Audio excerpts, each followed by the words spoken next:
4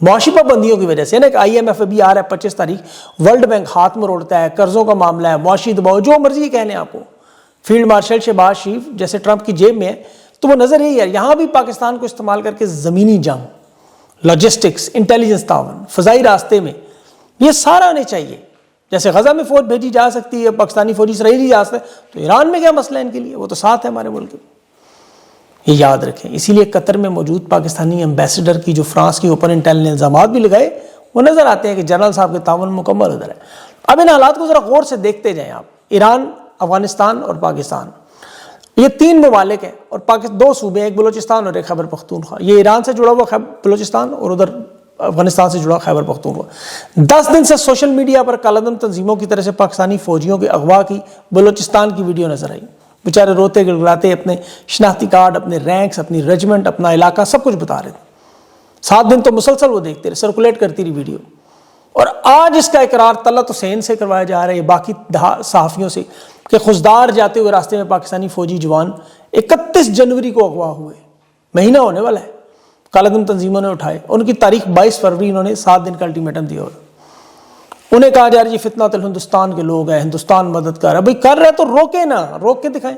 کیوں نہیں روکتے آپ؟ حکومتی اکاؤنٹس کیا کر رہے ہیں, ان کا سرکاری بیانیہ کیا کر رہا ہے؟ شہباز شریف کے سرکاری ترجمان ہونے کا دعویٰ, وہ شخص سعد پتنی پورا نام کے لکھ رہے ہیں کہ چین کے سافٹ ویئر کی مدد سے یہ بنائے ہیں جی نقلی, اور ترکی کے ڈرامے عشق ممنون سے نکال کے. ہمارے تو فوجی ہی نہیں ہیں, ان کے تو ہیلمٹس, ان کی تو وردیاں, ان کے تو فلاں نہیں ملتا, فلاں نہیں ملتا. ثبوت یہ دے رہے ہیں کہ ہمارے فوجی ہی نہیں ہیں. وہ ماننے سے انکار. آج انہیں تسلیم کرنا پڑا, کیونکہ ان کے اہل خانہ ویڈیوز لے آئے, ان کے اہل خانہ سامنے آ گئے, بنیر سے سامنے آ رہے, کوئی DG خان سے آ گیا. انہوں نے کہا یہ ہمارے بچے ہیں, وہاں سے ہمارے فوجی جوان ہیں. وہ ویڈیوز بننا شروع ہوئی, عزیز و اقارب کا پریشر ہے تو مجبور ہو گیا بنا. مان لیا کہ ہمارے ہم نے چھڑوانے کی 1 مہینے سے کوشش کر رہے ہیں, جیسے مشرف کارگل میں کرتا رہا کوشش, پھر بعد میں نشان حیدر انڈین نے لکھ کے بھیجا تو دینا پڑا.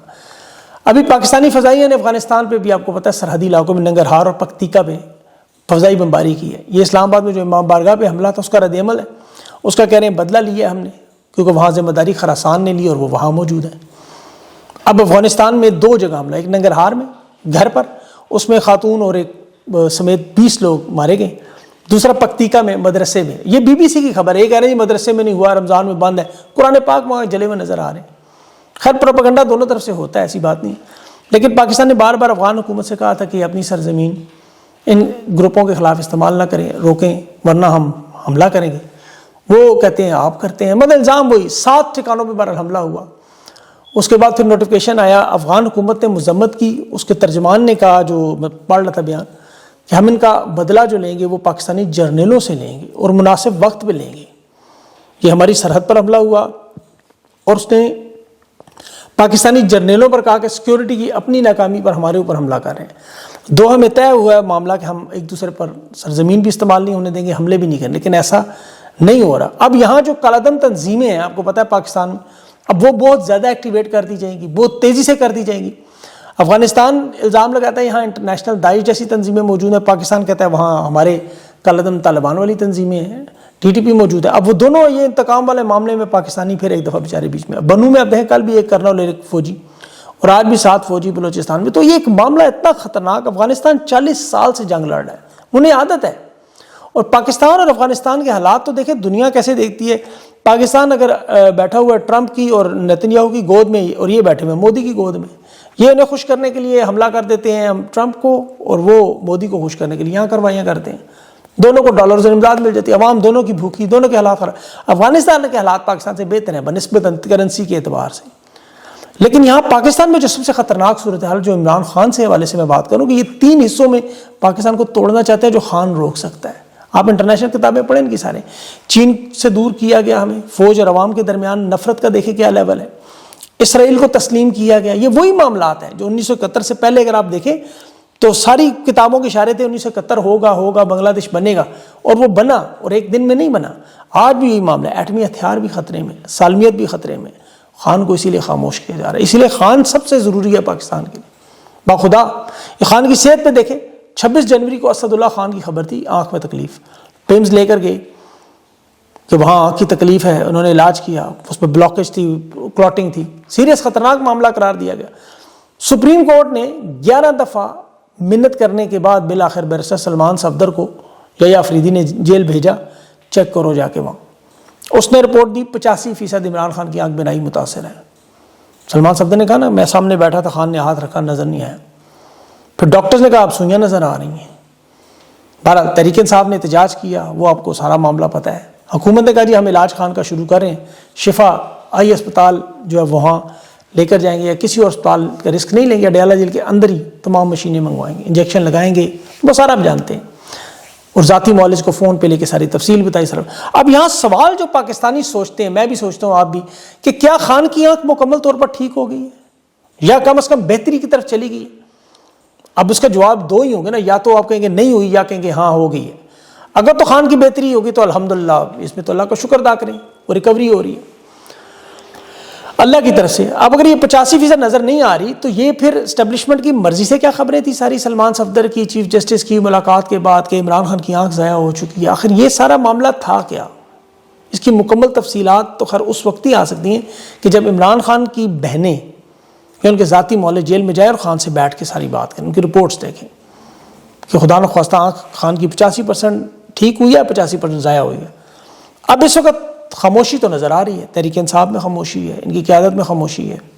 خان اگر تکلیف میں ہے تو پارٹی ورکر، سوشل میڈیا، یہ سب لوگ خاموش کیوں ہیں؟ انہیں نہیں خاموش ہونا چاہیے کم از کم۔ اس لیے میں آپ کو یاد کرا رہا ہوں، یہ میں جو آج کا ویلاگ اس لیے میرا خاص طور پر ہے۔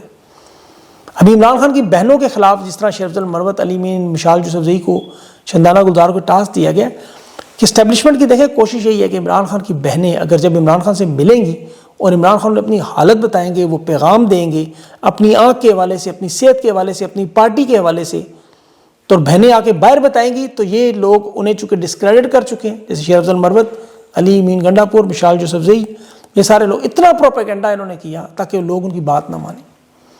25 فروری کو خان کی آنکھ میں دوسرا انجیکشن لگنا ہے، یاد رکھیں، حکومت نے اعلان کیا ہوا اس کا، لیکن ظاہر ہے یہ بتا کر شفا ٹرسٹ تو نہیں لے کے جائیں گے، وہاں عوام کا سونامی برداشت تو نہیں کر سکتے۔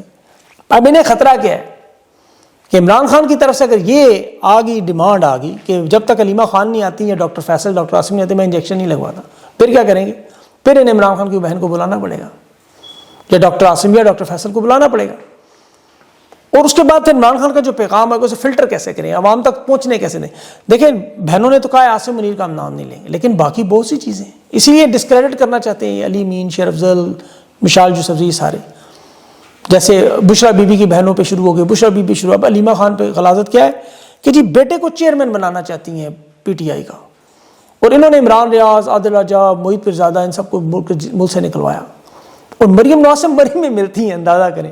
علیمہ خان اپنے انٹرنیشنل ایتھلیٹکس کے کمپٹیشن میں بیٹے کو نہیں بھجوا سکی، پاسپورٹ لسٹ میں نام تھا، عدالتوں نے جانے نہیں دیا، ان لوگوں نے جانے نہیں دیا، انٹرنیشنل ایتھلیٹ ہے وہ نہیں جا سکا، وہ فنڈ ریزنگ کے لیے نمل اور شوکت خانم کے فنکشنز میں نہیں جا سکی، وہ ہر ہفتے منگل کے دن بھائی سے ملاقات نہیں کر سکتی جو ان کے تشدد ہے پوری قوم دیکھتی ہے آپ کی آنکھوں کے سامنے، اور یہ کہہ رہے ہیں ملٹری پوری انٹیلیجنس جو ہے وہ ان کے ساتھ۔ اس کی وجہ تو خیر ان کی برف بہت پیتے ہیں، برف سمجھ گئے ہوں گے آپ، علی مین گنڈا پور شہد بہت استعمال کرتے ہیں، یہ برف بہت پیتے ہیں۔ اللہ تعالیٰ ان کے دماغ کھولے، یقین کریں، افسوس ہوتا ہے ان کو دیکھ کے ایسی حرکتیں کرتے ہیں۔ علیمہ خان پہ صرف ایک ہی مسئلہ ہے کہ وہ بیان نہ آ جائے باہر۔ علی مین گنڈا پور کو دیکھیں، اب میرے خیال میں برسگور کو پارٹی سے نکالنا چاہیے تھا، وہ کہہ رہا ہے کہ آپ کی بڑی مہربانی، آپ نے معافی مانگ لی ویڈیو بنا کے، جو باتیں انہوں نے کی، بہرحال ان کا اندرونی معاملہ ہے۔ تحریک انصاف سپریم کورٹ کے باہر کل سے احتجاج کی کوشش کرے گی، ہلچل مچانے کی کوشش کرے گی اور انہیں روکنے کی بھی پوری کوشش۔ دیکھیں 25 تاریخ کو ہی آئی ایم ایف کا وفد آ رہا ہے، $7 ارب کا قرضہ ہے، یہ جو پیکج ہے اس میں 1.4 ارب کی قسط کی کارکردگی کا جائزہ انہوں نے لینا ہے۔ اب اس میں ظاہر ہے بدعنوانی ہے، نگران اداروں کے سربراہان ہیں، جیسے عدلیہ میں آپ کو پتہ ہے جو معاملات الیکشن کمیشن، نیب کے نگران سربراہان لگائے گئے سارے، انہوں نے قانونی جائزہ لینا ہے قرض جاری کرنے سے پہلے۔ تحریک انصاف کو یہاں احتجاج کرنا چاہیے سپریم کورٹ کے باہر، کل سے بیٹھ جائیں تمام ممبران پارلیمنٹ، صوبائی اسمبلیوں کے سینیٹر، عدالتی اوقات میں اگر بیٹھے رہیں تو بڑا فرق پڑے گا، اس کو پریشر دیکھیں سپریم کورٹ پہ پڑتا ہے، کیونکہ اس وقت ملکی معیشی حالات تو اتنے معیشت کے خراب ہو چکے ہیں، قرض $138 ارب سے اوپر جا چکا ہے۔ اکنامک افیئر ڈویژن کی رپورٹ آپ پڑھیں کہ جو بیرونی قرضوں پر سود دیا جا رہا ہے اس کی ادائیگی میں 84% اضافہ ہوا ہے، 84%۔ اور یہ آئی ایم ایف کا، عالمی بینک کا، جو ایشین ڈیولپمنٹ بینک کا ہے، پاکستان کی کمرشل بینک ہے، یہ آپ ذرا سوچیں۔ اچھا اس میں حیران ہو گیا کہ سعودی عرب برادر ملک اور ہمالیہ سے اونچی دوستی والا چین، وہ بھی ڈپازٹ پہ سود لے رہے ہیں ہم سے. جو گردشی قرضہ ہے وہ 5,500 ارب کا اوپر پہنچ چکا ہے. میڈیا کو صرف بند کرنے کی 40 ارب کی فائر وال، جس میں سے کسی ایک نے نہیں پوچھا 40 ارب لگائے کیوں ظالموں، اور اس کا نقصان آپ کو 40 ارب نہیں ہے، وہ 300 ارب ڈالر سے بھی زیادہ ہے. یہ جو 125 کمپنیاں ملک چھوڑ کے گئیں، اس کی ایک بڑی وجہ ان کے انٹرنیٹ سیکیورٹی کے مسائل اور سلو انٹرنیٹ، چلتے ہی نہیں تھے. فری لانسر کے ساتھ جڑے ہوئے تمام کاروبار پاکستان کی بینکنگ سمیت، یہ 40 ارب خرچ کر کے انہوں نے 300 ارب کا ٹیکہ لگایا. دونوں نقصان، سوشل میڈیا کو پھر چھوڑنا پڑا آزاد. اب آپ دیکھیں بجلی گیس کے قرضوں کے معاملات، پاکستان کے کسانوں کے معاملات دیکھیں، سندھ کے معاملات دیکھیں. آپ کو ہر روز سنتوں سے بھی آتی ہیں روز کہ آج ایک مل بند ہوگی، فلاں مل بند ہوگی. اور یہاں مریم نواز کے اشتہاروں پر، مشہوری پر، وہ افطاری کے دوران وہ جو دے رہی ہیں 2 کھجوریں 1 کیلا 1 سیب، اور اتنی بڑی مریم نواز کی تصویر ٹھوکی اوپر، یا کھانی ہے تھوکنی ہے، مطلب ہاتھ پوچھنے کیا کرنا ہے اس سے. پاکستان کے تینوں صوبوں کو پاکستان کے حصہ نہیں سمجھتے. یہ صرف مریم نواز اور پنجاب کو کیوں پروموٹ کیا جا رہا ہے؟ اب ذرا غور سے دیکھیں کہ اعلی شریف کو اس اقتدار میں انہوں نے پنجاب 62% ہے پاکستان کا. یہ جو بھی صوبے بنا کے واردات چلے نا، زرداری آج بیٹھے ہوئے ہیں سارے محسن نقوی کے ساتھ، یہ کراچی کو ایک معاشی ہب پہلے ختم کیا گیا، پنجاب کو بنانے کی کوشش کی گئی. اسی طرح اسلام آباد کو اب یہ دارالحکومت ختم کر کے لاہور کو دارالحکومت بنانا چاہتے ہیں. مشرقی پاکستان اور مغربی پاکستان کے درمیان یہی فرق تھا، سارے وسائل وہاں کے چوری کر کے مغربی پاکستان کو اتنا عظیم اور ترقی والا بنایا کہ وہ بیچارے جب یہاں آتے تھے سڑکیں دیکھ کے پٹسن کی خوشبو اور بلڈنگیں دیکھ کے پریشان ہوتے. آج یہ کہتے ہیں لاہور کی بتیاں دیکھو، سارا مال پاکستانیوں کا وہاں چھین کے. یہ جو بڑی بڑی بلڈنگز آپ کو بنانے کی کوشش ہے، بنگلہ دیش میں آج دیکھیں 9 ارب وہ اپنے خزانے میں جمع کروا چکے ہیں، اور یہاں منجی ہی منجی. ادھر پی آئی اے کے آپ دیکھ لیں، صرف ایک مثال جہاز کی، 18 جہاز ہے پی آئی اے کے، 10 ارب کے بیچے. کہاں گئے؟ عارف حبیب گروپ، فوجی فاؤنڈیشن یعنی فوج کے پاس، مفت میں پی آئی اے آ گئی. اب 10 ارب کس کو ملے؟ انہی کو مل کے واپس. یہ جہاز کس کو ملا؟ پنجاب کا 11 ارب کا، انہی کو. یہ پنجاب میں لگائے اسی لیے جا رہے ہیں کیونکہ یہاں فوجی جرنیلوں کی، آل شریف خاندان کی، ان کی رہائش گاہیں ہیں، کاروبار ہیں، جائیدادیں ہیں، بچے ہیں، خاندان ہیں، ان کا بہت کچھ ہے. یہ ان کی ریاست ہے.